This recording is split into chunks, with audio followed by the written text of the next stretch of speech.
subhanallah, Aisyah tuh benar-benar ngerasain ketenangan yang luar biasa yang nggak pernah Aisyah ngerasain di tempat lain. Nah saat itu akhirnya Aisyah bilang sama Allah, ya Allah, saya tahu bahwa sebelum melangkah ke sini, saya benar-benar mempasrahkan hidup sama Allah, gitu, karena saya pengen deket sama Allah. Makanya saya ini mau datang ke sini dan mau belajar. Jadi saya yakin Allah tuh bawa saya ke Bukit Tinggi bukan untuk dihancurkan, gitu. Pasti saya tahu Allah punya maksud yang indah buat saya gitu ke sana. Akhirnya di sana saya jadi ingat bahwa ketika syahadat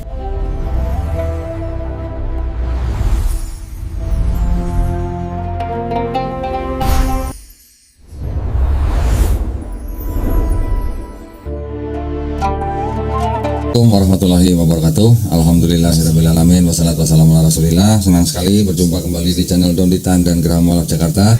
Alhamdulillah pada sore hari ini saya kedatangan tamu Ibu Aisyah, Ibu ya. Ibu Nur Aisyah, panggilannya Ibu Aisyah. ya, boleh Nur, boleh. Oh, boleh Nur, boleh Aisyah. Baik, nah ini pertama kali katanya ini ya, Bu Aisyah, podcast katanya. Oh, waduh, deg-degan nggak Bu? Iya, deg-degan. Oh, deg-degan. Alhamdulillah Ibu Nur Aisyah ini berasal dari kota ini, kota Injil berarti. Iya. Oh, kota Injil. Ibu menjadi Muslim tahun 2019. Hari Senin 29 Juli 2019. 29 Juli. Iya. Oh, berarti hari ini dong ya? Iya. Hari ini ulang tahun. Hari ulang tahun kelima. Berarti persis 5 tahun. Oke. Kali terima podcast. Alhamdulillah. Ibu dari kota Manado. Ya, kota Manado ini kan terkenal dengan kekristenan yang kuat ya Bu ya di sana ya. Nah, Ibu awalnya dulu dari gereja apa? Ada sebutin. Nggak disebutin nggak apa-apa. Tapi dari denominasi apa mungkin? Katolik atau Protestan? Protestan. Yang karismatik, yang tepuk tangan gitu ya. Iya. Yang jingkrak-jingkrak gitu. Gak apa-apa, Bu, saya juga dulu dari GBI, Bu. GBI Betani. Sama dulu Insinyur Niko dulu gembalanya. Nah, itu kan di Manado kan biasanya kan kuat-kuat, Bu ya. Orang Kristennya. Gimana ceritanya Ibu kok bisa lepas sama ke Islam gitu? Alhamdulillah Allah baik banget. Allah baik. Allah baik banget. Kalau memberikan hidayah dengan caranya yang gitu luar biasa. Iya, iya. Pada saya akhirnya saya memutuskan untuk masuk Muslim. Masuk Islam. Iya. Islam jadi waktu yang saya sebutkan tadi. Jadi awalnya saya masuk Muslim waktu itu saya sempat kerja di salah satu perusahaan. Sebenarnya waktu itu cuma ada perusahaan itu memenangkan tender PUPR dan PUPR. Terus? waktu itu saya kerja di salah satu perusahaan itu menjadi koordinator kabupaten. Waktu itu saya sempat mengikuti beberapa pelatihan.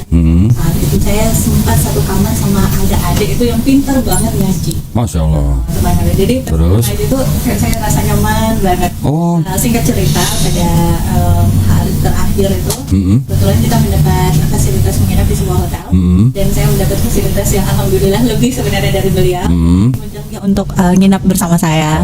Dan satu kamar, terus saat itu dia ngaji di saya suruh dia ngaji. Oh, dan dia ngaji. Iya.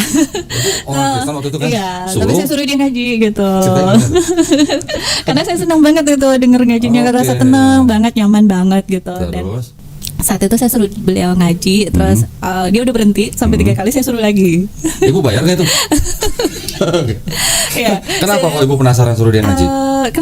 Kenapa terasa tenang, nyaman banget dari seorang Masya ngaji itu. Allah. Saya merasakan ketenangan yang begitu luar biasa yang belum pernah saya rasakan Masya gitu. Allah. Jadi saat Saya itu merinding. karena Saya merinding nih benar. Masya Allah. Ibu ingat nggak? Ibu Iya. suruh adik itu ngaji di Iya. surat apa, ayat berapa? Saya nggak tahu Nggak dia ingat ya? ngajinya apa. Oke. Saya juga nggak sempat nanya. Cuman pas saya suruh dia ulang keempat kali, terus dia bilang gini aja, Bu, Ibu mau nanya apa tentang Muslim gitu. Nah waktu itu saya nanya ke dia, apa sih yang membedakan Islam sama Kristen gitu.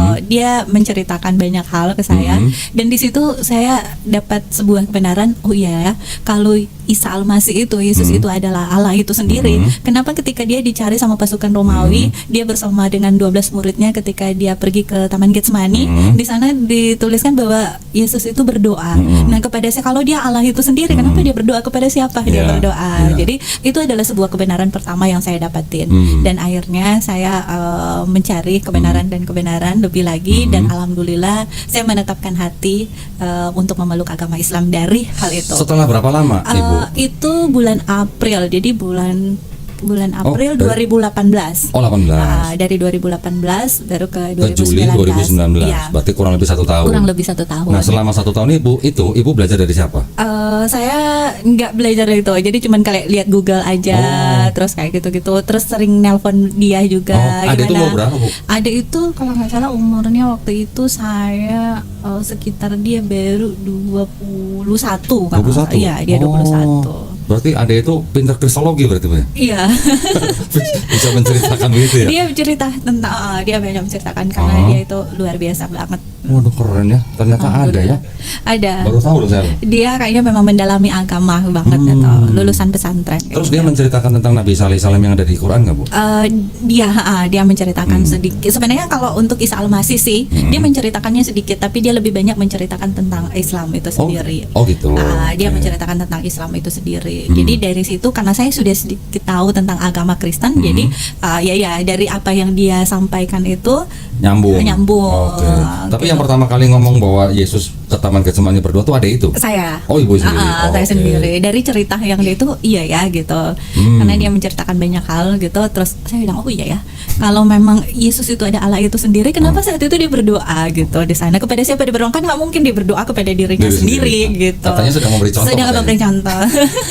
Memberi Jadi contoh kepada sebetulnya- murid-muridnya. gitu Nggak katanya. mungkin kan. Dari kata itu kalau kita mau berbicara orang-orang mau melihat, kita baca bersama arti dari kalimat itu kita sudah bisa pahami. Dari kata dia berdoa di sana gitu. Udah gitu ibu baca nggak Bu di Bible-nya? Yesusnya berdoa seperti apa? Ya, kalau itu kan dia berlutut ya di atas Bersujud, itu. Bu. Bersujud, Sujud. benar. Lalu dia maju sedikit dan dia dia berdoa maju dan sedikit dan dia berdoa, dia bersujud, maju sedikit dia bersujud dan berdoa di sana gitu. Masa Tuhan bersujud tuh Bu? Iya. Jadi itulah kebenaran pertama yang saya dapat. 1 tahun ibu belajar sendiri berarti? Iya, 1 Oke. tahun belajar Terus? sendiri dan akhirnya memantapkan hati untuk bersahadat di Masjid Agung Bandung. Hah? Di Bandung? Iya. Oh nggak berani di Manado ya Bu? Enggak. Kalau di Manado ketahuan ntar ya? Karena kebetulan waktu itu juga memang lebih banyak waktu di Jakarta Oh, gitu, gitu. sama Surabaya gitu. Nah waktu ibu bersahadat itu ibu sudah berkeluarga? Saat itu dalam posisi divorce tapi memang sudah sendiri divorce. ya. Oke. Lagi posisi benar-benar sendiri. Jadi masuk agama Islam itu bukan karena menikah atau karena ada orang lain, karena memang saat itu posisinya lagi diizinkan Allah sendiri Oke, gitu. alhamdulillah. Ya. Jadi karena ayat di Bible itu malah yang membuat ibu belajar, Iya. malah ibu mengetahui, terus Iya. akhirnya ibu berpikir gitu Iya. ya, terus malah akhirnya ibu masuk Islam. Iya, alhamdulillah. Alhamdulillah. Ya. Nah, waktu ibu masuk Islam, terus gimana? Broadcasting nggak bu ke keluarganya? Waktu saat itu memang karena keluarga berlatar belakang pendeta, jadi dan keluarga kebetulan juga keluarga besar itu banyak yang taat beragama. Jadi saya waktu itu memilih untuk silent Oke. karena saya takut, saya sadar diri bahwa iman saya belum cukup kuat, ilmu agama juga saya belum cukup kuat. Jadi takutnya malah nanti saya tergoyahkan dan saya murtad lagi. Jadi saat itu saya memilih untuk diam dan belajar dulu gitu. Berapa Makanya lama ibu silent? silentnya itu dari 2019 nanti 2022 berarti 3 tahun? Iya 3 tahun. Kurang lebih 3 tahun. Iya. Nah, terus selama 3 tahun itu keluarga taunya ibu ya masih Kristen aja gitu? Iya. Ibu tinggal sama keluarga atau sudah pisah? Enggak, Sudah saya pisah? memang udah pisah dari keluarga gitu. Berarti selama 3 tahun ibu kalau pulang ke rumah keluarga masih pulang ke rumah Masih keluarga? Nengok orang mama tua? juga mama gitu. Karena kakak juga adalah pendeta jadi Kakaknya pendeta? Iya. Jadi Ibunya juga saya pendeta? Iya. Hah? Ibunya pendeta, kakaknya pendeta, Ya. papanya? Almarhum papa ya juga. Oh almarhum juga papa pendeta Iya. juga? Waduh, berarti anak pendeta ini? Iya. Anak pendeta lepas gitu berarti ya? Ya, Waduh. alhamdulillah karena saya diberikan hidayah sama Allah gitu. Alhamdulillah. Semoga harapan saya juga Allah memberikan hidayah buat keluarga. gitu. Amin, amin, amin. Terus setelah 2022, keluarganya tahu, Ya. gimana ceritanya? Sempat ada yang ngamuk-ngamuk gitu, ya sempat Terus? ada yang ngamuk-ngamuk dan ya bahkan ada yang ngomong kalau datang ke Manado hijabnya dibuka gitu. Oh, Kan gitu. nggak juga semua orang-orang yang dilahirkan muslim juga nggak banyak kok yang nggak berhijab kayak terus? gitu. Adalah penolakan, cuman akhirnya ada yang sudah mulai luluh hatinya Oke. dengan membuka komunikasi walaupun mereka memang masih mengungkapkan rasa kekecewaannya yang begitu luar biasa Oke. gitu. Saudara ibu juga memang pada religius berarti ya? Iya, keluarga-keluarga baik di pihak mama maupun papa itu adalah orang-orang yang cukup taat beragama, Religius semua. ya religius. Ada yang Bahkan- pendeta pendeta gitu. juga. Tapi ada pun yang nggak pendeta, misalnya mereka mau wira swasta atau cuman petani ataupun keluarga, tapi mereka adalah orang-orang yang Religius. religius, Oh, terlibat di pelayanan-pelayanan Waduh, misalnya. iya, iya. Jadi saya dianggap memalukan keluarga. Gitu. Dianggap aib gitu ya. Iya, dianggap aib sama Ya, keluarga. wajar. Tapi pada waktu itu kan ibu sudah mandiri, Ibu kan Alhamdulillah. sudah tidak tinggal bersama orang tua. Iya, gitu ya. Tadi kalau nggak salah dengar ibu pendeta iya. juga sudah tahu. Kalau mama belum tahu. Sampai sekarang Iya.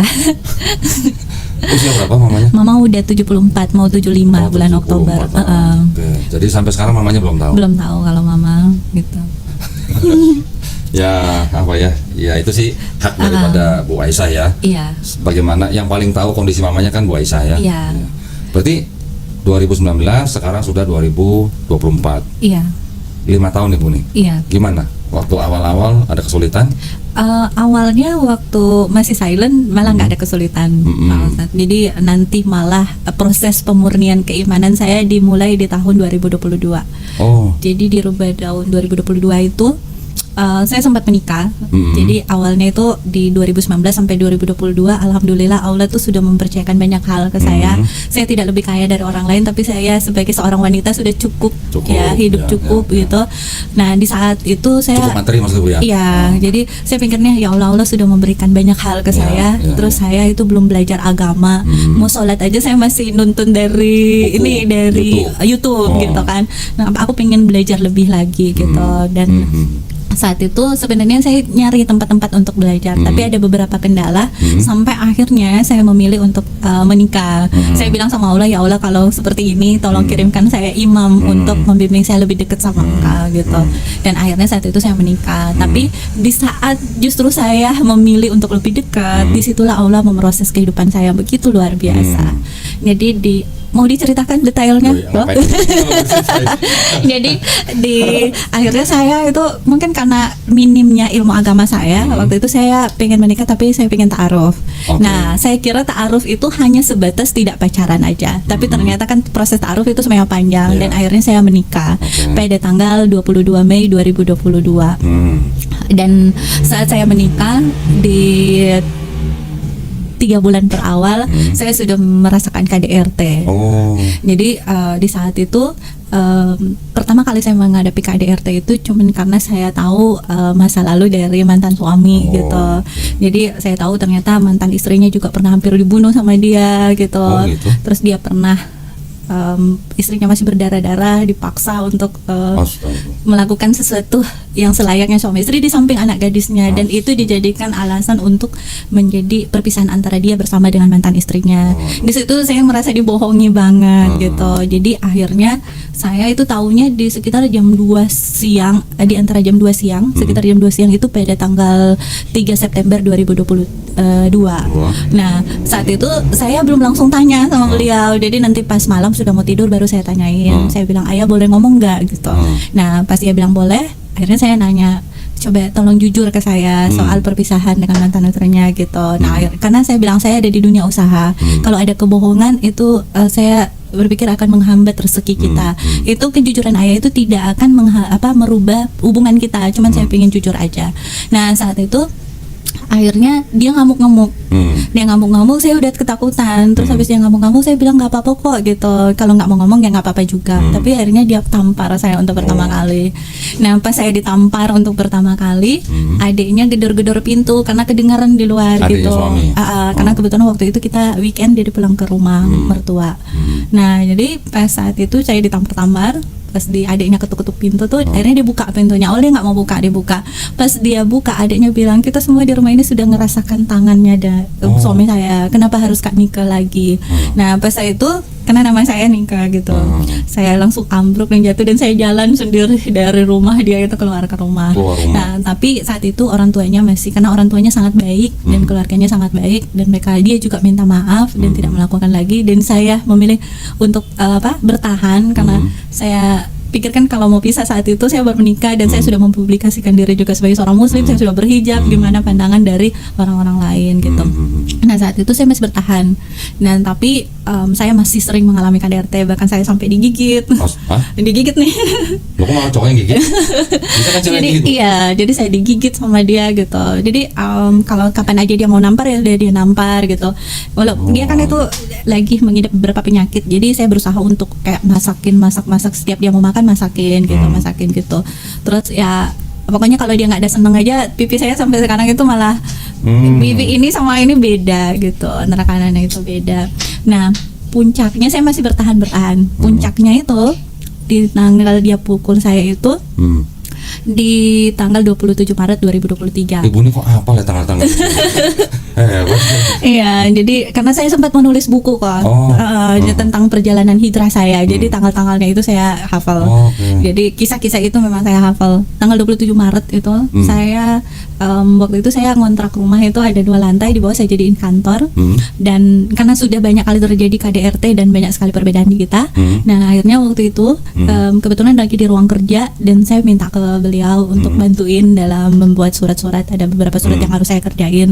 Nah, pas itu saya bilang juga karena saya lihat dia di handphone kelihatan bahagia banget. Jadi saya pikir kayaknya dia lebih bahagia dengan handphonenya dan mungkin dengan kehidupannya daripada dengan saya. Kalau kayak gitu kan masih mendingan ya udah kalau kita mau pisah nggak apa-apa gitu. Akhirnya saya dengan posisi yang sama, ayah boleh ngomong nggak gitu. Terus dia Ibu juga nggak boleh tampar lagi tuh minta ngomong. Iya, takut sih kok gitu. Akhirnya dia bilang iya apa. Saya bilang kalau ayah nggak bahagia sama bunda, ya udah ayo kita pisah ya baik-baik aja gitu. Biar kita bisa memulai kehidupan kita masing-masing. Biar ayah bisa bahagia dengan kehidupan ayah, mungkin aku juga bisa memulai kehidupan aku yang baru. Saat itu dia cuma diam aja. Nah itu saya takut mau dipukul, mau bercerita lebih. Saya bilang saya izin ke lantai 2 ya ayah gitu untuk melanjutkan pekerjaan di sana. Soalnya saya sudah ngomong gitu. Kalau saya tetap bertahan di situ takutnya dipukul lagi kan. Nah akhirnya dia cuma nggak diam. Pas saya mau berdiri dari tempat duduk, tiba-tiba saya didorong ke dinding, dipukul-pukul, ditampar-tampar, dijambak rambutnya, dibenturin ke dinding gitu.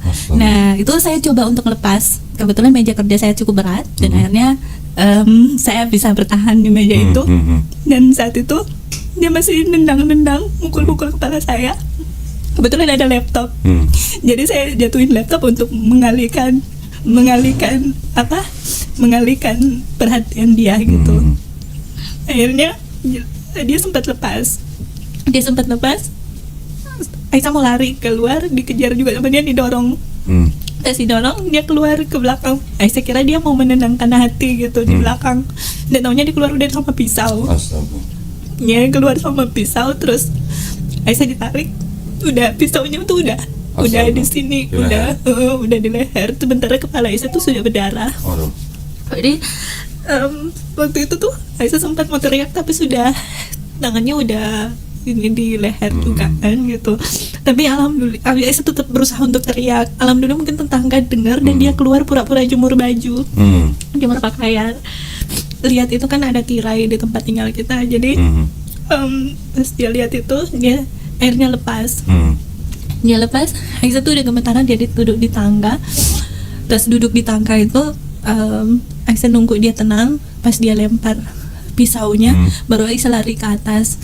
Aisyah lari ke atas itu untuk Aisyah sempat ngambil handphone. Jadi Aisyah sempat ngambil video pas dia lempar pisaunya. Dan Aisyah pikir kan Aisyah udah harus punya bukti.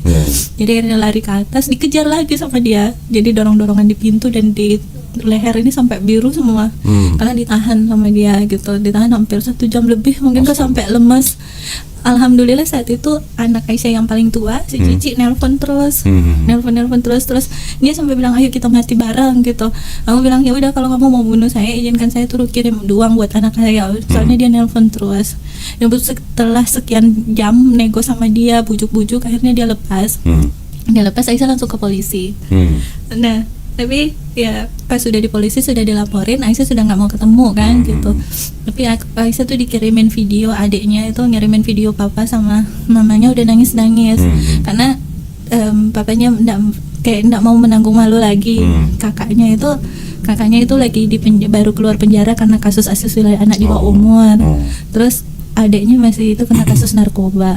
Adiknya laki-laki. Aisyah tuh nggak tahu semuanya, nanti tahu setelah sudah menikah. Dia bohong semua tentang kakak beradiknya itu. Nah jadi papanya nggak mau menanggung malu gitu. Jadi papanya udah nangis udah pokoknya udah jedurkan pintu kepalanya di beton gitu, di dinding. Akhirnya Aisyah cabut laporannya saat itu. Terus dia janji untuk berubah lagi. Aisyah tuh masih terima lagi waktu itu. Sampai pada puncaknya itu pas Idul Fitri, Aisyah masih basuh kakinya, masih nyium kakinya di tahun yang sama 2023 22 Juni ya. 22 Juni Mei.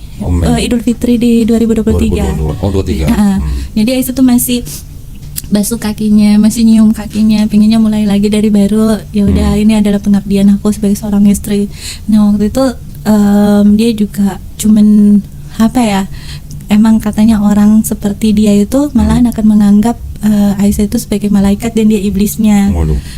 Jadi sebenarnya pas kejadian itu kan pas dia hampir bunuh Aisyah, Aisyah sempat konsultasi tentang keberadaan dia seperti itu. Soalnya Aisyah bilang waktu Aisyah hampir dibunuh sama dia kan, kalau kita ada terjadi perdebatan, Aisyah masih lebih terima, mungkin masih wajar untuk lakukan seperti itu. Tapi kan orang yang bisa bertindak seperti itu di saat kita tidak terjadi perdebatan kan mungkin ada sesuatu yang salah gitu.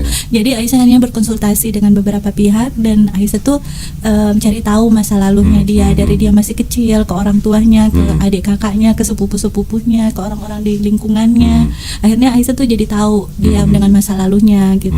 Dan teman Aisyah tuh sebenarnya sudah bilang orang seperti itu kalau sudah sama orang yang pernah dia sakiti secara fisik, dia udah susah untuk berubah. Dia masih bisa berubah kalau sama orang yang belum dia sakiti gitu. Jadi sudah tidak anjurkan untuk Aisyah bersama-sama dia.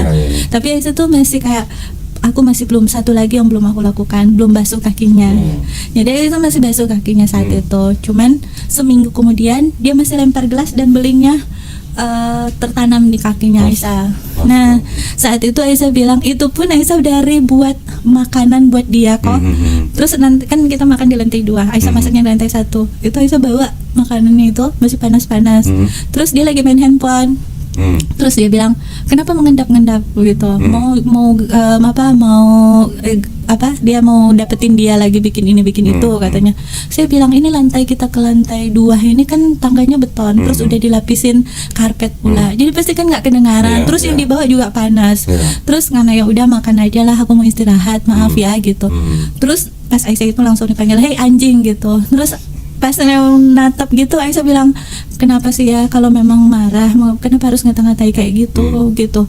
Terus pas Aisyah ngomong kayak gitu langsung diambil gelas yang segini dilempar kena ke kaki Aisyah, pecah di situ. Terus nanam di lutut, masih ada bekasnya. Nah saat itu Aisyah bilang sama Allah, ya Allah aku udah nggak sanggup lagi, udah nggak sanggup, benar-benar nggak sanggup. Akhirnya Aisyah berkonsultasi dengan beberapa ustadz. Pada tanggal 26 Juni itu Aisyah pergi ke Masjid Raya Bukit Tinggi dari jam 8 pagi. Sumatera Utara. Jadi itu hidup sama suaminya di Sumatera Utara, di Sumatera Barat, sorry. Iya, di Sumatera Barat. Oke. Terus waktu itu Aisyah ngambil waktu jam 8 pagi ke Masjid Raya Bukit Tinggi. Terus Aisyah ambil waktu puasa di sana karena kebetulan Aisyah tuh puasa Senin Kamis itu, jadi udah puasa gitu. Terus Aisyah tuh berdoa di situ. Aisyah bilang, ya Allah aku udah nggak sanggup lagi, kuatkan aku untuk menghadapi semuanya ini. Saya udah benar-benar nggak sanggup kalau mau hidup sama dia gitu. Dan akhirnya alhamdulillah saat itu Aisyah sudah mengambil keputusan. Tanggal 28 dia masih kembali ke rumah karena awalnya dia udah pergi dari rumah. Tanggal 28 dia kembali ke tempat tinggal Aisyah dan meminta Aisyah untuk kembali hidup bareng-bareng, mulai dari nol lagi. Tapi Aisyah bilang kita mau mulai dari nol kayak gimana? Aisyah bilang kalau mau kembali dari nol, saat ini saya sudah memposisikan diri sebagai bayi yang baru lahir. Aku butuh asupan gizi, butuh dijaga, butuh dipelihara, butuh dibimbing. Terlebih lagi saya bilang rekening saya sudah kosong, saya tidak punya uang sama sekali. Saya bilang gitu. Kalau kamu mau hidup sama saya hanya punya penghasilan segini sebulan dari kerjasama media aku yang ada di sana. Terus dia bilang kalau mau jadi orang muslim juga seperti bayi yang baru lahir, bukan juga rekeningnya harus dikosongkan.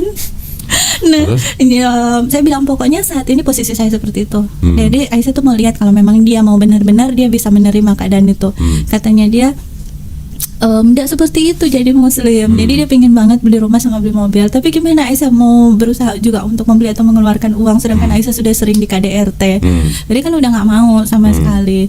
Tapi dia terus memaksa seperti itu. Aisyah berkeras hati juga saat itu kalau memang mau bareng dia harus menerima posisi yang ada sekarang. Aisyah bilang kalau memang kamu mau pengen macam-macam ya kita kalau mau lanjutkan rumah tangga, izinkan saya untuk pulang pergi dari Bukit Tinggi ke Jakarta sama ke Kalimantan. Berarti saya harus berusaha lagi.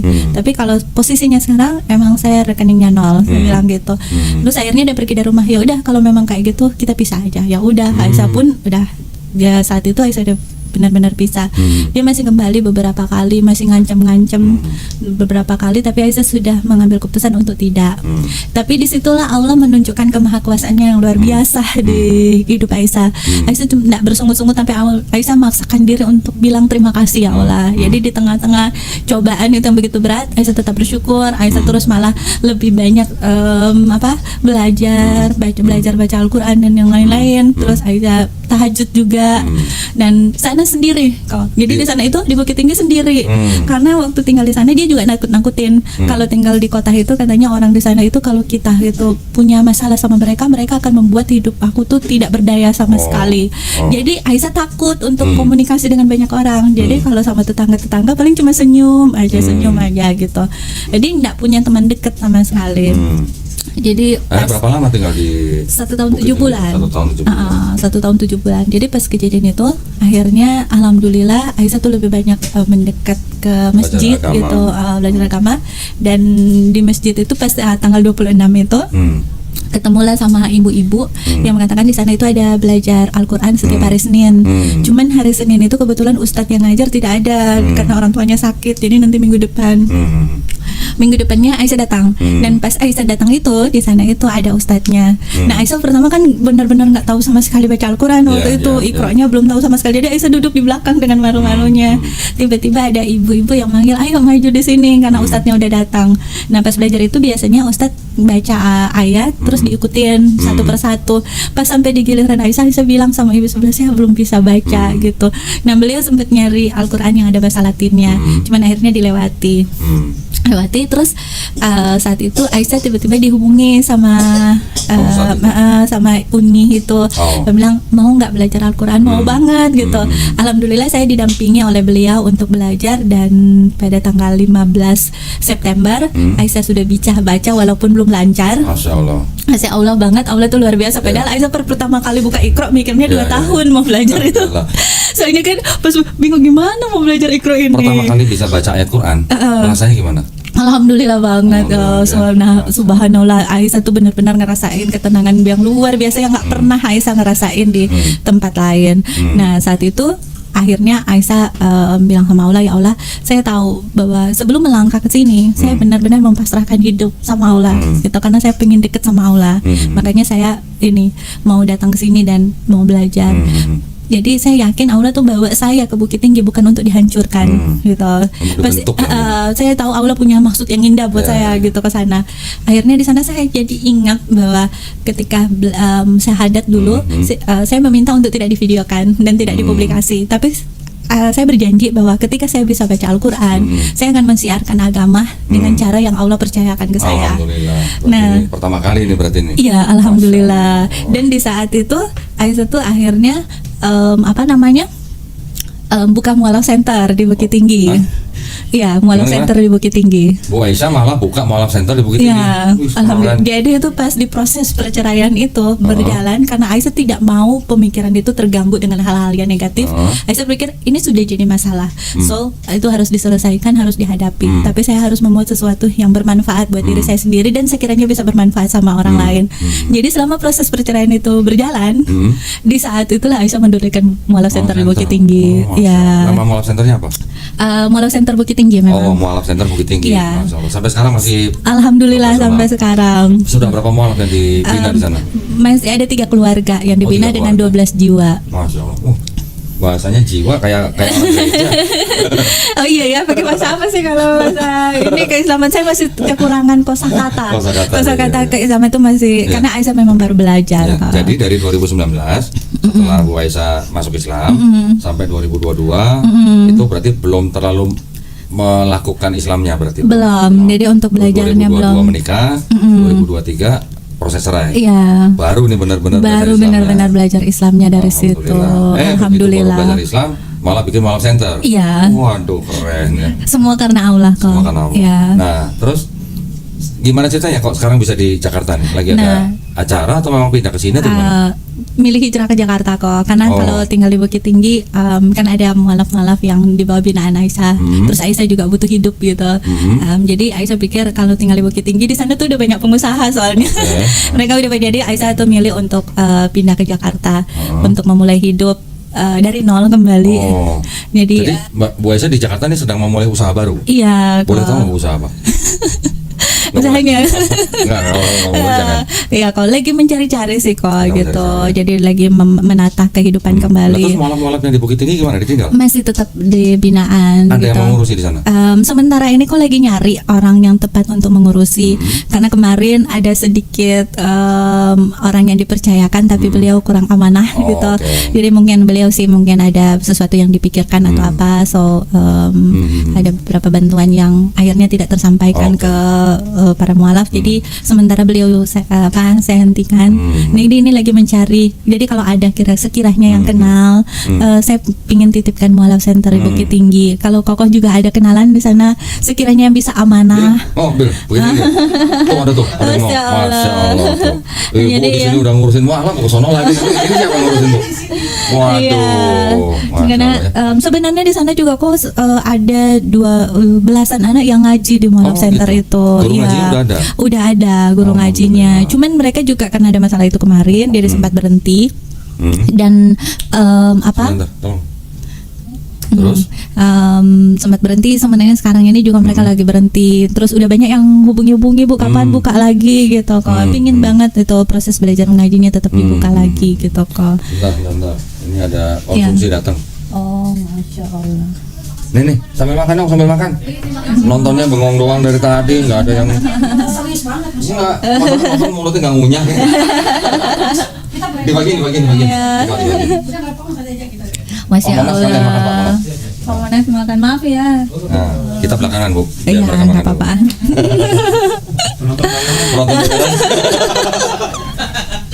Nonton bayaran. Aduh. Dari tadi diam aja, nggak ada yang ngunyah, kasihan banget. Kasihan banget sih. Ayo makan. Saya dulu belum selesai saya nih. Kakak mau makan dulu? Nanti. Pak Monas silakan Pak. Pak Monas selamat. Iya. Ya. Nah, terus berarti sekarang Ibu mualaf center yang di Bukit Tinggi tetap ada yang ngurus. Iya. Tapi Ibu tinggal ke sini. Iya. Sementara ini belum ada kok. Yang waktu aku tinggalin sebenarnya ada. Cuman ini dari Idul Fitri kesininya yang belum ada stop. lagi. Oke. Iya, pengennya tetap. Ya. Mudah-mudahan ya Bu ya. Nanti bisa lanjut lagi ya. Iya, Insya Allah. Nah, Ibu udah berapa bulan di sini berarti dari Idul Fitri? Februari. Tapi waktu Februari, Maret, April masih sempat kontrol ke sana. Gitu. Cuman habis Idul Fitri kesininya yang belum sempat lagi ke sananya. Iya. Keren ya Ibu ya. Ibu udah mualaf, bikin mualaf center. Masya Allah. Semua karena Allah kok. Ya. Di Bukit Tinggi memang banyak Bu orang masuk Islam. Lumayan banyak kok. Cuman yang itu belum sempat tercover semuanya. Belum saya data semuanya. Sebenarnya banyak sih kok. Cuman waktu itu karena keterbatasan saya juga gitu. Dan saya pinginnya sebenarnya mualaf yang ada yang di bawah binaan saya itu mereka bisa menjadi contoh bagi mualaf-mualaf yang lain. Jadi memang waktu itu mualaf center itu saya diriin dari yang ada ke saya aja, sisa-sisa yang ada tempatnya di saya. Mana, Bu? Di rumah siapa itu? Belakang saya kontrak. Di belakang Hotel Santika.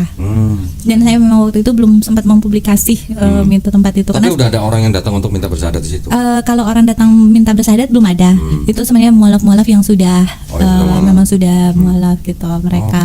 Tapi saya ingin mereka itu menjadi Muslim yang kafah ya? Iya, Muslim yang kafah gitu.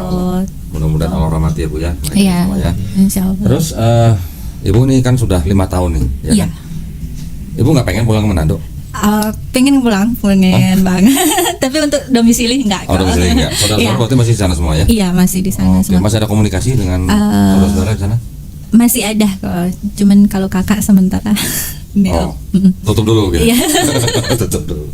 Soalnya pas kemarin dimurnikan proses pemurnian iman saya itu beliau sempat gini, kan sempat down benar-benar down saya, tempat di titik nol gitu dan saya masih berjuang juga sekarang. Jadi beliau bilang, "Kalau kembali ke Kristen dalam 3 bulan ini ekonomi kamu pasti langsung pulih lagi."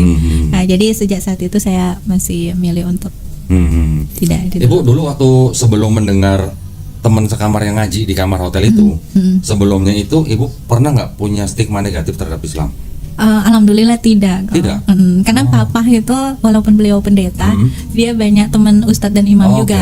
Karena dulu papa pernah tugas sebagai pendeta itu di belakang itu kampung 100% dari muslim. Muslim, oke. Jadi di belakang kita itu ada apa? Aduh, mohon maaf Bu, dari tadi kok nggak dikasih air minum ya? Ada tadi. Nggak tahu loh, kasih air minum. Ada tadi Pak. Sebentar, nanti Masya Allah. Aku nggak dikasih air. Kadang-kadang kalau dikasih air nggak diminum gitu. Belum ada sponsor. Ayo nyari sponsornya kok. Ada. Oke. Nanti dikat ya, Rik ya, dikat ya. Kalau minum, saya ajarin ya Bu ya. Iya. Sebagai seorang Muslim, Iya. minum sebagai pakai tangan kanan. Oh iya. Ya Bu ya. Jangan direkam Rik. Aman ya. Saya memang mau belajar. Dulu Ya, saya nggak apa-apa. benar-benar ini kok lebih konsentrasi kayak memperkuat ekonomi saya. Ya, Jadi ya, gitu. memang harus begitu ya. Kan Bu Aisyah kan seorang wanita mandiri. Iya. Ya, tetap harus tetap memikirkan ekonomi lah. Iya, kalau karena Ya, bagaimanapun kan sekarang Ibu kan posisinya seorang wanita sendiri. Iya. Ya, harus ekonominya dulu dikuatin. Iya. Apalagi Ibu punya mall center gitu. Iya. Ada rencana juga mau buka mall center di Jakarta? sementara dipersiapkan kok. Waduh, berarti punya rencana? Udah sementara direnovasi Di Jakarta? di Tebet. Oh, di Tebet? Iya. Masya Allah. Ini keren banget ya.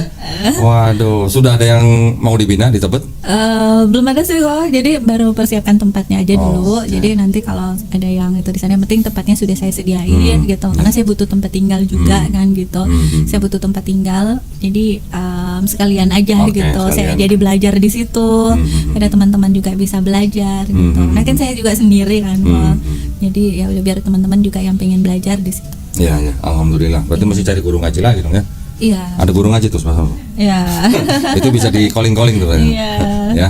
Mudah-mudahan ya Bisa dilancarkan ya. Insya Allah kok, Nah, amin. terus berarti sekarang kan Bu Aisyah sebagai wanita yang mandiri yang sendiri harus menatap masa depan dong. Iya.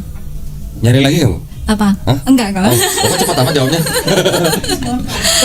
Soalnya biasanya kalau di podcast saya, kalau yang di depan saya biasanya perempuan yang sendiri gitu, nanti di komen banyak tuh, mau dong IG-nya, mau dong. Sementara Biasanya udah begitu. ditutup dulu kok. Nah, ini ngomong sendiri kan, jadi nanti jangan hanya sama saya gitu. Biar dengar sendiri. Iya. Jadi Ibu mau konsen dulu ya, menata Iya, ekonomi dulu ya. menata hidup Menata dalam hidup. agama, terus belajar agama dulu. Iya, gitu. itu juga penting, Bu, ya. Nah, penting. Ekonomi penting, Ekonomi penting, tapi agama agama juga juga penting. penting. Iya. Terpenting itu agama, ekonomi Betul. ikut. Karena waktu ke Bukit Tinggi sempat memang undur gitu kok. Jadi dari usaha itu sempat enggak vakum gitu. Oh, oke. Cuman ternyata itu pincang juga gitu. Oke. Dari situ menyadarkan, memberikan pelajaran bahwa oh ternyata memang harus sejalan gitu. Ya namanya kita tahu lah kalau kita Bu Aisyah namanya sudah mulai belajar Islam nih kan, sudah Iya. dari 2023 kan. Iya. Belajar bagaimana usaha yang target kita tuh bukan kekayaan, Iya. ya, bukan materi yang harus Iya. jadi target, Bu. Tapi apa? Barokahnya. Iya, betul kok. Barokah itu jauh lebih penting daripada materinya. Iya, gitu. Kita dapat misalnya penghasilan bermiliar-miliar, tapi kalau nggak barokah, Iya, percuma. percuma gitu. Ya kan, Bu, ya? Semoga ya kok. Ya. Mohon doanya, Ya, mohon kita dukungannya. sama-sama berdoa, ya. Karena memang saya lagi baru bangkit semuanya. Memang iya. sempet Tapi lagi mau dari bangkit tapi titik nggak mau nol. imam, gimana caranya? Biar Allah sendiri. Iya dong harus ada imam ya. Ini kalau buka lowongan nih, nanti ramai nih masih di bawah nih, yang komen ini. Lebih baik sih tetap harus ada imamnya. Gitulah, Tapi Bang. pelan-pelan, Iya. jangan terburu-buru gitu lah. Iya. Ya, dari komunitas itu Iya. nanti bisa. Sudah. Insya Allah. Sebenarnya udah ada sih kok yang ngelamar, cuman masih Katanya bingung tadi. tapi belum mengambil keputusan untuk oke mau mengakhiri semuanya masa itu Oh pantesan kok. ditutup udah. Masih- Oh udah. Ya. Tapi apa namanya, karena memang kalau sebagai seorang perempuan itu kalau enggak itu kan bahaya juga Iya. kok gitu. Apalagi sudah pernah mengalami KDRT. Iya, harus jadi hati-hati lah. harus hati-hati gitu.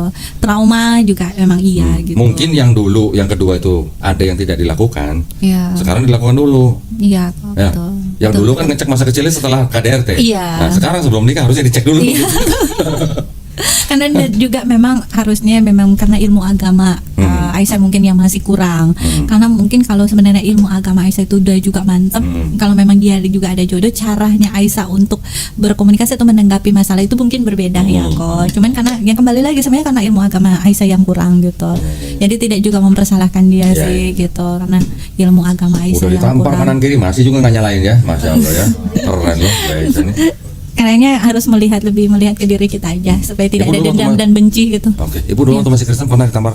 Nggak pernah sama sekali kok. Setelah jadi muslim malah ditampar? Mau dikerasin suaranya aja tuh nggak pernah, karena semua orang di rumah itu pada tahu bahwa aku nggak bisa banget dikerasin gitu. Jadi karena mungkin aku dibesarin di keluarga pendeta kan, di rumah itu nggak ada yang kayak mau teriak-teriak itu nggak ada sama sekali. Dan Aisyah tuh anak bungsu dari 2 bersaudara gitu.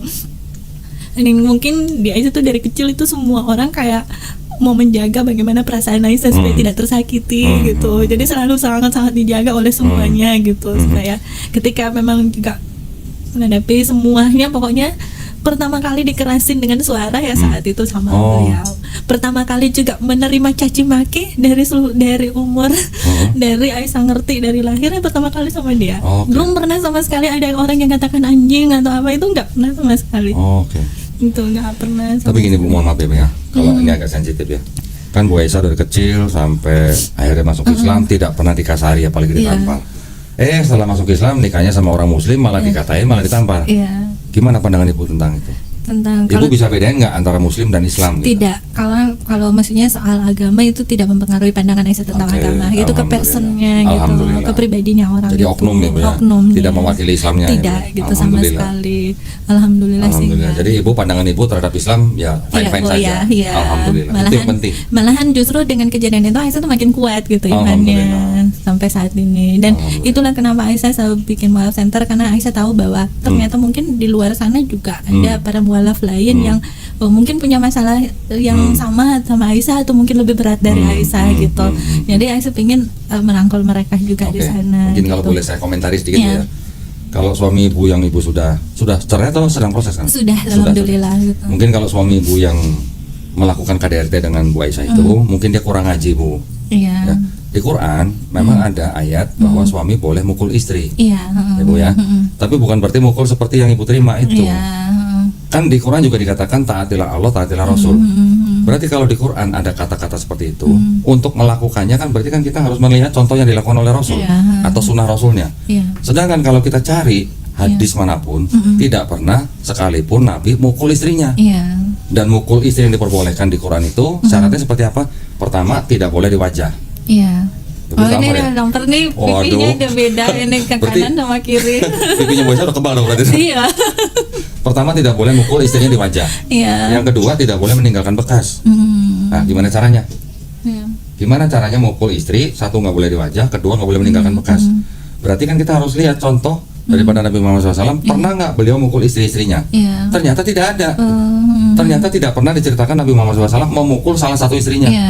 Berarti kalau begitu gimana? Kalau Quran bilang taatilah Allah, taatilah Rasul, ketika kita belajar Nabi Muhammad SAW tidak pernah mukul istrinya, berarti kan sebenarnya kita tuh nggak boleh mukul istri kalau begitu. Nah, itu mungkin kurang ngaji. Tapi dia kalau mau sholat sih rajin banget. Oh, sholatnya rajin? Rajin Pak, tapi salah-salah baca Al-Quran. Jadi ya, pertama gini, Aisyah tuh mikirnya, pertama kan dia bilang sama mantan istrinya sering kadang-kadang lagi sholat istrinya nggak mau sholat bareng, terus lagi sholat istrinya bilang salah itu doanya gitu. Dan ternyata kan pertama kan Aisyah mikirnya ya kan belum tahu ya. Jadi pas nanti Aisyah sudah mulai baca hafal ayat-ayat pendek gitu kan, Aisyah kan jadi tahu kan belajarnya sendiri. Nah pas kita sholat bareng setelah Aisyah sudah tahu, barulah Aisyah tahu oh dia ternyata salah-salah emang, cuman nggak berani untuk ngomong. Nanti Aisyah dipukul lagi. Tapi maksudnya sholat bareng di rumah itu sholat sunnah atau sholat wajib? Sholat wajib. Loh, sholat wajib kan harus ke masjid yang laki-laki. Dia kadang di rumah gitu. Tapi kadang kalau sholat subuh kita ke masjid. Cuman yang ada yang aneh sih di kita. Jadi setiap kali kita itu sholatnya di masjid subuh, pulangnya dia tuh kayak orang kesetanan gitu loh. Kok bisa gitu? Iya, pasti berantem hebat terus Aisyah dipukul gitu. Tapi gimana dia juga mau pulang nggak kayak gitu? Di masjid itu lagi ceramah subuh. Di sana kan ada ceramah subuh kalau kita ke masjid. Dia di sana tuh nuduk gini sampai ketidur-tidur kayak gini. Nah jadi pas pulang pasti jadi masalah tuh, jadi masalah. Pulang mukul, jadi ini sampai trauma. Udahlah aku nggak mau sholat di masjid lagi, nanti pulang dari masjid aku dipukul. Harusnya sih bukan begitu ya, harusnya bukan. Jadi nggak tahu kenapa, cuman memang ada sesuatu mungkin yang dipegang atau apa sama dia sampai dia mungkin kayak gitu. Apa dipegang apa? Jimat gitu? Iya mungkin kalau mau dilihat, jadi kayak sisi manusia jiwanya dia sama ininya selalu berantem gitu. Karena tiba-tiba kadang-kadang dia berantem. Kalau Aisyah misalnya tahajud dia suka marah-marah. Kalau misalnya Aisyah tuh dia sampai bilang mengganggu banget gitu. Pernah Terus nggak kalau Ibu Aisyah baca puasa- Quran di dekat dia ngamuk-ngamuk gitu? pernah dia tidur sampai nendang gitu. Astaga. Jadi pas kan sampai mau bangun tahajud ya udah kadang-kadang diam-diam aja terus Wow. baca, apalagi kalau baca ayat kursi di subuh-subuh itu dia suka kayak ngeram gitu. Itu mah perlu diruqyah itu mah.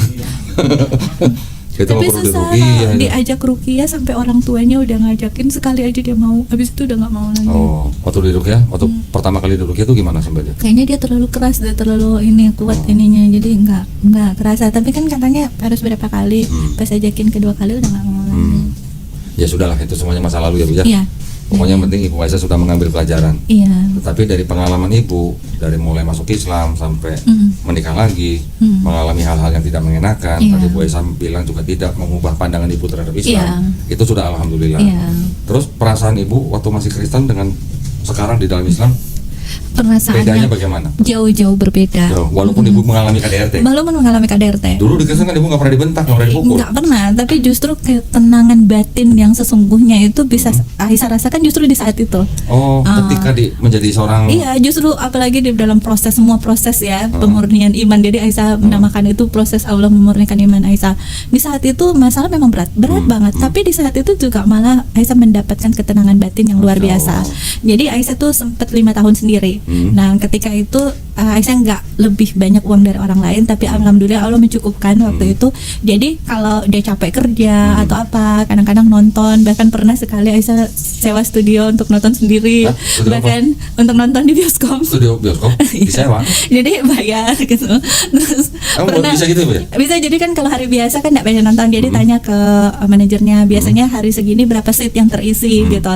Mereka bilang yaudah Aisyah bayar aja Di mana semuanya. Bu tuh? Di bioskop mana tuh Bu? Boleh juga sekali gitu ya.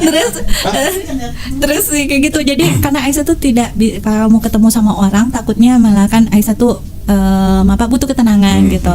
Nah tapi itu tidak membuat Aisyah juga setenang seperti yang Aisyah rasakan yang waktu ada masalah itu. Bahkan pernah di Kalimantan itu capek kerja atau apa, Aisyah tuh pergi ke lounge hotel makan, minum makan di situ, terus ada live musik kan. Nah, Aisyah tuh bilang minta mereka nyanyi, dan Aisyah suka bilang sama manajernya, saya tidak punya janji sama siapapun, so kalau ada yang deketin saya tolong kalian usir ya gitu. Jadi saya makan di situ, dan nyewa kalau weekend ya terpaksa harus bayar table di seluruh meja itu di sekitaran gitu. Nah itu hanya untuk mencari ketenangan kalau mau apa, karena capek kerja, stres dengan pekerjaan. Tapi saat itu juga paling besok pas bangun ya udah sudah dengan perasaan yang sama, sudah dengan pemikiran yang sama, sudah dengan beban yang sama gitu. Tapi di saat Aisyah mengalami hal yang kemarin itu di Bukit Tinggi itu, tinggal di rumah itu sendiri dan tidak kenal sama siapapun gitu di sana. Tapi alhamdulillah itu mendapatkan ketenangan batin yang luar biasa banget gitu, yang tidak pernah sama sekali terus Aisyah rasain sebelumnya hingga saat ini alhamdulillah. Walaupun banyak sekali tantangan, walaupun banyak sekali rintangan, bahkan secara ekonomi ada di titik nol, nggak punya apa-apa sama sekali gitu. Tapi alhamdulillah Allah masih memberikan ketenangan, masih memberikan kekuatan, dan bisa ketemu sama ko Ustadz di sini, juga Siapa? teman-teman. Koko di sini sama teman-teman di sini, ini Pak Monas, alhamdulillah banget Ya, gitu. jadi pertemuan dua orang itu Iya. tidak ada kebetulan. Iya. Semua sudah diizinin Allah SWT. Sudah diatur sama Ini Allah. teman-teman di sini nih, ini dari Mualaf Center Cikarang ya? Cikarang. Betul ya? Oh, Mualaf Center Masya Cikarang. Allah. Ini juga nggak kebetulan. Oh gitu. Mereka datang ke sini, akhirnya mereka jadi penonton nih. Oh, subhanallah. Penonton bayaran. Kasih nasi kotak. Dikasih nasi kotak lagi ya. Alhamdulillah. Nah, jadi kita bisa saling menguatkan. Iya. Ya. Siapa tahu nanti Ibu setelah ini bisa membantu Ibu yang di sana, atau Ibu di sana bisa Iya, membantu Ibu Aisyah. iya. Tidak ada yang tahu. Tidak ada yang tahu. Semua bermula dari silaturahmi. Iya. Ya, mau bisnis Alhamdulillah. kayak, mau amalan kayak, semua Iya. bermula dari silaturahmi. Iya kok. Jadi nanti kalau ada proyek atau ada yang perlu dikerjakan nanti hubungi Waduh, Aisyah. alhamdulillah. Alhamdulillah. Saya siap kerja kok. Nah, juga tadi saya mau nanya, apa namanya, kalau mau nonton sendiri bilang kita-kita ya. Tapi katanya di Islam nggak boleh. Jadi makanya saya Nggak tuh boleh apa? menonton bioskop. Foto gitu. siapa? Oh, boleh. Yang ditonton apa dulu gitu. Oh gitu ya. Tergantung filmnya ya. Iyalah, Oh, kalau iya, film iya. religius masa nggak boleh Oh ditonton? iya iya di bioskop. Kalau ya. film yang bisa menguatkan iman kita masa nggak boleh Oh ditonton? boleh ya. Oh ya. Oh ke bioskop Boleh. boleh. Saya jadi takut sebenarnya. Jadi sejak waktu lalu tuh sekarang aja kadang-kadang pengen nonton deh. Enggak dong, kita harus jadi pilih-pilih gitu. film. Oh gitu. Terutama buat anak-anak kita nih, Oh, ya, iya. terutama nih anak-anak kita. Film harus benar-benar difilter. Oh, Karena dari luar Islam itu bisa mau mempengaruhi atau mau merusak Islam. Salah satunya melalui film. Oh Ya, iya. satunya film nih. Kedua food, makanan. Iya. Ya. Makanan tuh bisa mempengaruhi Islam kita loh. Nanti bisa juga dari fashion. Iya. Nanti bisa dari freedom. Oh iya. Benar nggak? Iya. Anak-anak kita sekarang udah mulai bisa berontak kan sama orang tua kan? Maunya bebas dan segala macam kan? Dari mana itu? Dari mana tuh? Freedom, fashion, food, film. Nah, nanti ada lagi dari feminisme. Oh. Feminisme, Iya. itu juga berbahaya buat Islam. Oh iya. Nah, jadi bukan berarti kita nggak boleh nonton film, ya boleh lah kalau film tentang Nabi Muhammad SAW masa nggak boleh tonton gitu kan? Siapa tahu nanti kalau mau nonton sendiri di bioskop kita temenin deh Bu ya. Insya Allah ya suatu saat nanti ya. Sebaiknya, apalagi untuk seorang wanita itu jangan sampai sendiri. Dalam Iya. arti bukan kalau belum mau menikah lagi itu hak ya. Iya. Tapi kalau menjadi seorang Muslim sebaiknya kita berukhuwah. Oh. Kita masuk dalam komunitas Iya. supaya kita tidak merasa kesepian, Iya. supaya kita bisa saling menguatkan gitu. Iya. Kalau sendirian banyak godaan nanti. Iya. Godaannya belum tentu berupa ekonomi, bisa juga nanti godaan berupa akidah. Iya. Nanti kalau Bu Aisyah menahan diri, memberi batasan, nggak mau bergaul dengan siapa-siapa, nanti mereka yang mencoba masuk, yang lain akidah dengan kita. Oh iya. Nah, itu iya, banyak betul. banget. Banyak banget ya Pak. Iya. Nanti bisa diketok-ketok pintunya, selamat pagi, sore, Bu, kami mau mengabarkan keselamatan. Iya. Benar Bu? Nah, tapi kan dia bisa bilang, Bu mantan Kristen gitu. Iya. Tapi alhamdulillah kalau sudah Muslim ya kita sebaiknya berukhuwah, Iya. kita berkomunitas. Berkomunitas, Ya, ya. itu lebih baik, jauh lebih baik. Iya betul. Ya, saling menguatkan, bisa saling membantu, ya kan? Iya betul. Nah, cerita apa lagi dong? Masih ada ceritain lagi? Buat para pemirsa, mudah-mudahan Iya, apa yang diceritakan Bu mudah-mudahan. Aisyah kan bisa menjadi inspirasi Iya, atau apa, menguatkan iman kita. Bu Aisyah dulu waktu Kristen itu sudah baca Bible dari depan sampai belakang belum? Sudah. Hatam berarti? Ya. Berapa kali? Udah nggak terhitung. Sering berarti? Kalau Karena anak pendeta. iya, kena pendeta. Tapi Karena ketika ibu baca Yesus doanya sujud, iya, pernah baca nggak Bu Yesus makan babi? enggak. Nggak pernah. Pernah baca nggak Bu Yesus disunat? Enggak. Yesus disunat Jadi sunat iya, ya, iya. untuk umur 8 hari Iya, kan? berumur 8 hari. Pernah baca sorry. nggak Bu Yesus puasa? Iya, puasa. Iya. Pernah baca dong ketika Yesus diturunkan dari salib di kafani, Iya. betul kan? Betul. Nah sekarang umat beragama apa yang mati di kafanin, yang nggak makan babi, yang disunat, yang puasa, Iya. dan doanya sujud? Iya. Umat beragama Muslim. apa? Islam. Iya. Berarti ibu sekarang lagi ngikutin sunnah Yesus dong? Iya. Itu kan sunnah Yesus berarti kan? Itu sunnah. Sunnah Yesus di Bible maksudnya? Iya. Iya dong? Iya. Nah gitu. Itu bisa ibu sampaikan juga kepada teman-teman mualaf nanti di Mualaf Iya, Center. iya, betul. Menguatkan bahwa kita ini sebenarnya sedang mengikuti sunnah Yesus gitu. Iya. Yang tertulis di Bible gitu. Iya. Nah, buat teman-teman yang masih belum Muslim, tinggal ditanya, teman-teman Kristen itu sebenarnya sedang mengikuti Paulus atau mengikuti Yesus? Iya, betul. Kan gitu. Betul. Boleh nggak Bu kasih pesan buat teman Boleh penonton banget. Iya. ya? Ibu mungkin bisa kasih pesan buat teman-teman yang memang sudah lahir di keluarga Islam atau juga buat teman-teman yang belum Muslim. Iya. Saya ngomongnya belum Muslim, bukan non Muslim. Iya. Kalau belum Muslim, insya Allah jadi Muslim. Iya, insya Allah. Yang Silakan kalau ada pesan Bu.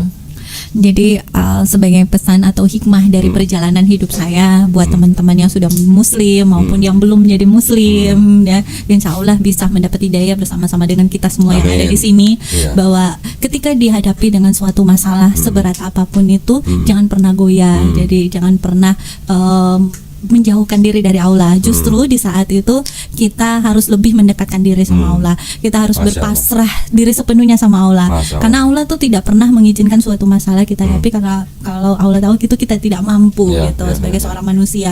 Jadi jangan pernah menyalahkan Allah, dan jangan pernah suudzon dengan Ya, apa yang kita nggak boleh hadapi suudzon. gitu, nggak boleh suudzon. Jadi kita belajar ketika diperhadapkan dengan sebuah masalah, kita belajar untuk mengambil hikmah dari masalah itu Ya. dan jangan buru-buru untuk mempersalahkan orang lain. Jadi kita lebih melihat ke diri kita sendiri. Ya, Sekiranya introspeksi. introspeksi diri kita sendiri, karena itu yang mampu menyembuhkan kita dari luka-luka batin Ya, ya. gitu.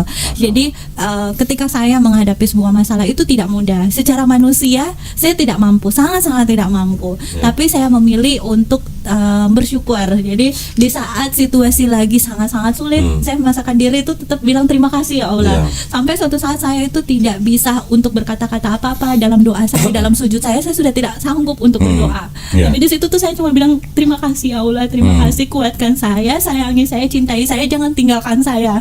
Itu aja doa yang selalu sampaikan di setiap sujud saya di sepanjang saya menghadapi proses hidup di Bukit Tinggi. Masya Allah. Jadi selama saya di sana itu saya nggak pernah mau, pokoknya ada hal-hal yang menyakitkan itu saya tetap bilang terima kasih ya Allah, Masya Allah. gitu.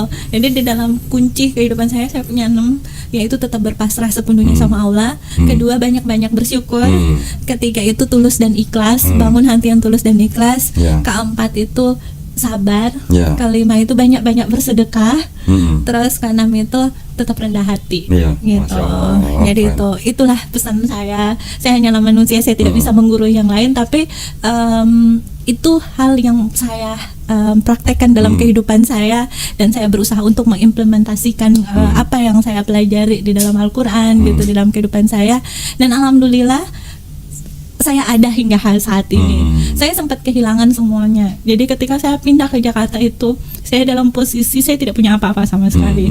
Tapi alhamdulillah sampai saat ini saya masih bisa makan, Alhamdulillah. saya masih bisa kesana kemari, dan saya bisa ada di sini. Alhamdulillah. Jadi itulah sebagai pesan-pesan saya Alhamdulillah. ke semuanya.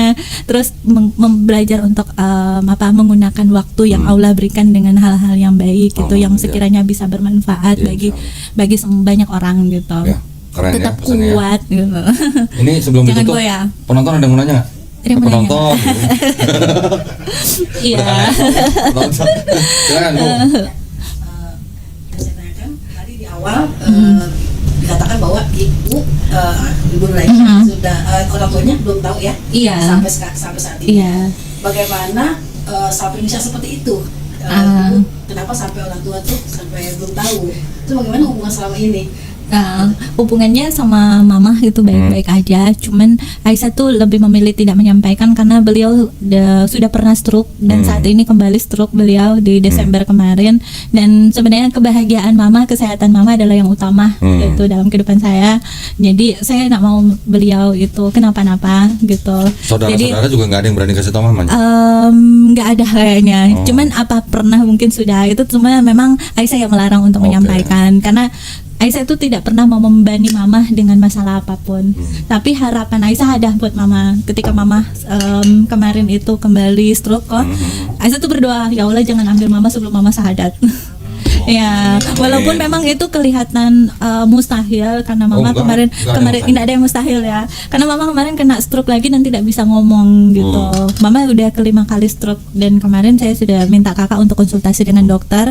Kalau yang sebelum-sebelumnya masih bisa terapi dan mama masih bisa jalan, alhamdulillah. Tapi pas kena serangan yang terakhir di bulan Desember itu, katanya kata mama, kata kakak sama dokter juga memang udah susah untuk diterapi karena usia. Gitu. Tapi saya masih berharap mama masih bisa diberikan hidayah sama Allah. Amin, amin, amin. Mohon doanya Ya, semuanya. amin, Mohon doanya juga buat Aisyah biar tetap istiqomah, tetap kuat, murah rezekinya. Amin. Amin.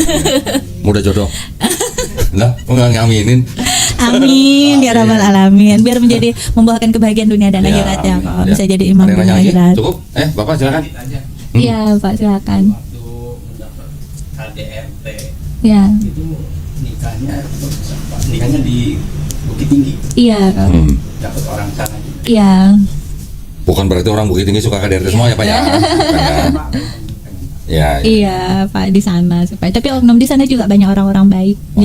Jadi di sana itu justru gini, Aisyah mendapat perlakuan yang tidak baik sama dia di sana, tapi Aisyah juga ketemu sama malaikat yang tak bersayap di dunia ini di Masya sana. Allah. Di Bukit Tinggi. Di Bukit Tinggi, Masya di kota yang sama. Jadi di sana itu Allah menunjukkan sesuatu yang luar biasa di sana. Jadi ketika Aisyah di sana itu, yang pertama kali Aisyah bilang bahwa ada yang manggil Aisyah ke depan waktu mau belajar Al-Quran di hari Senin. Aisyah tuh nggak tahu bahwa beliau itu ternyata adalah salah satu anak orang terkaya di Bukit Masya Tinggi. Dan beliau yang menjadi malaikat tak bersayap buat Masya Aisyah sampai saat ini. Dan Aisyah merasa makanya sampai sekarang bisa seperti kuat karena Aisyah bilang, ya Allah izinkan saya untuk membalas kebaikan beliau. Jadi beliau itu yang menguatkan Aisyah di sana. Jadi Aisyah tuh ditinggalkan orang yang sejahat itu secara manusia, tapi Allah menunjukkan juga.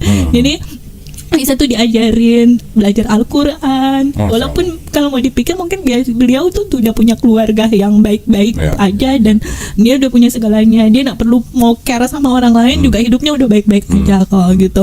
Tapi dia begitu memperhatikan Aisyah sampai ke hal-hal yang terkecil di kehidupan Aisyah, yang kayak menguatkan Aisyah di tengah-tengah malam. Walaupun dia sudah itu sama keluarga, dia masih nelpon, ada lagi baik-baik aja gitu. Ya. Jadi Ya itulah Allah ya, kalau kita benar-benar mau sabar dengan segala apa yang diizinkan Allah itu sebenarnya di tengah-tengah tidak baik itu Allah sudah mempersiapkan juga Iya. sesuatu yang baik buat Iya, kita. Jadi iya. jangan pernah menyerah dalam hidup, jangan pernah putus asa dalam keadaan apapun. Jangan pernah berburuk Iya, sangka kepada jangan Allah. pernah berburuk sangka sama Allah, jangan pernah seuzon sama Allah gitu. Mungkin Bu Aisyah mau kasih pesan buat yang tadi Ibu sebut malaikat tak bersayap itu. Oh, Siapa Masya tahu dia Allah. nonton, kan? Ya, Siapa nanti tahu, saya atau kirim mungkin nanti ya. Bu Aisyah juga bisa kirim linknya buat, ke dia. buat malaikat yang tak bersayapku. Siapa? Soalnya beliau tidak pernah mau menyebutkan namanya. Oh, gitu? Iya, jadi di sana tuh Aisyah tuh dipertemukan sama kakak sama adik gitu. Yang beliau juga si Ade ini, dia itu juga adalah orang luar biasa yang tidak pernah mau disebutkan namanya. Jadi benar-benar mereka berdua itu yang Aisyah bilang mereka adalah malaikat tak bersayapku. Jadi Kasih pesan dong. terima kasih, semoga Allah membalas semua kebaikannya, ajaran-ajarannya insya Allah bisa terpatri di dalam Amin. kehidupan Aisyah dan bisa diimplementasikan di dalam kehidupan Aisyah dan semua doa yang terbaik Amin. buat Amin. keluarga gitu. Uni dan adik aku. Ya. Ini pelajaran banget ya berarti ya. Iya. Kita ngobrol sama Bu Aisyah nih kurang lebih 1 jam lebih nih. Subhanallah. Pelajarannya banyak banget nih, Iya. ya kan? Allah Subhanahu wa taala sudah menciptakan tertawa dan menangis. Menangis. Allah Subhanahu wa taala menciptakan malam dan siang. Allah Subhanahu wa taala menciptakan laki-laki dan perempuan. Allah Subhanahu wa taala menciptakan kekayaan dan suzon, Pak. Bukan kemiskinan, Pak. Kecukupan, Pak. Kecukupan. Jangan suzon, Pak. Baca Quran lagi, Pak. Ya. Di Quran nggak ada yang bilang menciptakan kekayaan dan kemiskinan, nggak ada. Iya, Ya, kecukupan. Iya. Mohon maaf Pak ya, mohon maaf Pak. Ya, jadi semuanya mudah-mudahan kita bisa mengambil Iya. hikmah ya dari ceritanya Bu Aisyah. Mudah-mudahan menjadi inspirasi buat kita, mudah-mudahan juga menguatkan iman kita, mudah-mudahan juga bisa membentengi akidah kita ya. Alhamdulillah, terima kasih banyak waktunya Bu Sama-sama Aisyah ya. Pak.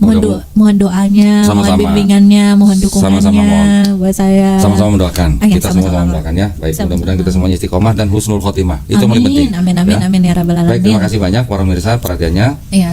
Mudah-mudahan kisah Bu Aisyah ini bisa membawa berkah buat kita semua. Amin. Buat para pemirsa yang ingin membantu perjuangan dakwah kami, dipersilakan untuk mengirimkan ke BSI dengan nomor 111 8899 atas nama YPM At-Tauhid Jakarta. Konfirmasi bisa ke nomor handphone 0813 9883 7007. Barakallahu fikum. Semoga partisipasi para pemirsa diterima di sisi Allah Subhanahu wa taala sebagai amal jariah ya. Amin, ya rabbal Amin, alamin. ya rabbal Baik, kalau alamin. begitu akhir kata wabillahi taufiq wal hidayah. Wassalamualaikum warahmatullahi wabarakatuh. Wassalamualaikum Terima kasih banyak, Bu Aisyah. warahmatullahi. Terima kasih banyak. Sama-sama. Terima kasih semuanya. Terima kasih juga buat tim. السلام عليكم ورحمة الله وبركاته.